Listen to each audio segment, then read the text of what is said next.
Hi viewers, welcome to Melawings. இன்றைக்கி நம்ம homemade Cerelac எப்படி செய்கிறதுன்னு பார்க்கலாம். இது ரொம்ப ஹெல்த்தியான ஒரு செர்லாக். என் பாப்பாவுக்கு இந்த செர்லாக் தான் நான் கொடுத்துட்ருக்கேன்.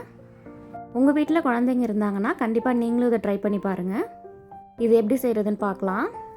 1 கப் துவரம்பருப்பு, 1 கப் கடலைப்பருப்பு, 1 கப் பச்சைப்பயிறு, 1 கப் பைத்தம்பருப்பு, 1 கப் அரிசி, 1 கப் உளுந்து. இப்போ தனியாக ஒரு பிளேட்டில் நட்ஸ் எல்லாம் எடுத்துப்போம். 1 கப் பாதாம், 1 கப் முந்திரி, 1 கப் வால்நட். இப்போ இந்த பருப்புலாம் நம்ம வாஷ் பண்ணி எடுத்துக்கலாம். இது ஒரு 5 to 6 டைம்ஸ் நல்லா வாஷ் பண்ணிப்போம்.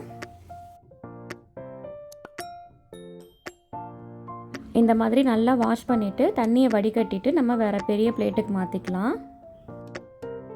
இப்போ இதை வேறு பிளேட்டுக்கு மாற்றியாச்சு. இப்போ இந்த நட்ஸையும் நம்ம அந்த பருப்பு ஐட்டம்லாம் நம்ம வெயிலில் காய வச்சு எடுத்துக்கலாம். நான் மார்னிங்லேருந்து ஈவினிங் வரையும் நல்லா வெயிலில் காய வச்சு எடுத்திருக்கேன். இப்போ இதை மிக்சியில் போட்டு நம்ம அரைச்சிக்கலாம். நான் பாதி பாதியாக சேர்த்து அரைச்சிக்க போகிறேன். நான் பாதாம், முந்திரி, வால்நட்லாம் சேர்த்துருக்கேன். உங்ககிட்ட வேறு நட்ஸ்லாம் இருந்தாலும் அதையும் சேர்த்து நீங்கள் அரைச்சிக்கலாம். வால்நட்லாம் நான் குட்டி குட்டியாக கட் பண்ணிவிட்டு நான் அதில் சேர்த்துக்கிறேன். அப்போ தான் நல்லா மிக்சியில் அரையும். இப்போ இதை நம்ம அரைச்சி எடுத்துக்கலாம். இப்போ நல்லா அரைச்சி எடுத்தாச்சு. இதை அப்படியே நம்ம யூஸ் பண்ணக்கூடாது. இதை ஒரு சல்லடையில் வச்சு நல்லா சலிச்சிட்டு அந்த பவுடரை தான் நம்ம செர்லாக் பண்ணி குழந்தைக்கு கொடுக்கணும். பாருங்கள், நான் காய வச்சது எல்லாத்தையும் அரைச்சி சலிச்சிட்டு நான் பவுட்ரு பண்ணி எடுத்துட்டேன். இப்போ இதில் டெய்லி ஒரு 3 ஸ்பூன் எடுத்து நம்ம குழந்தைக்கு செர்லாக் பண்ணி கொடுக்கலாம். ரொம்ப ஹெல்த்தியான ஒரு செர்லாக் இது. நான் என் பாப்பாவுக்கு சாலிட் ஃபுட்லாம் கொடுக்க ஆரம்பிச்சிட்டதுனால டெய்லி ஒரு வேளை மட்டும் இந்த செர்லாக் கொடுக்குறேன். இது எனக்கு ஒரு 2 மந்த்துக்கு வரும். இப்போ இந்த செர்லாக் எப்படி செய்கிறதுன்னு பார்க்கலாம். இதுலேருந்து ஒரு 3 ஸ்பூன் எடுத்துகிட்டு இதில் கொஞ்சமாக தண்ணி சேர்த்துட்டு நம்ம கையால் கரைச்சி விட்டுப்போம்.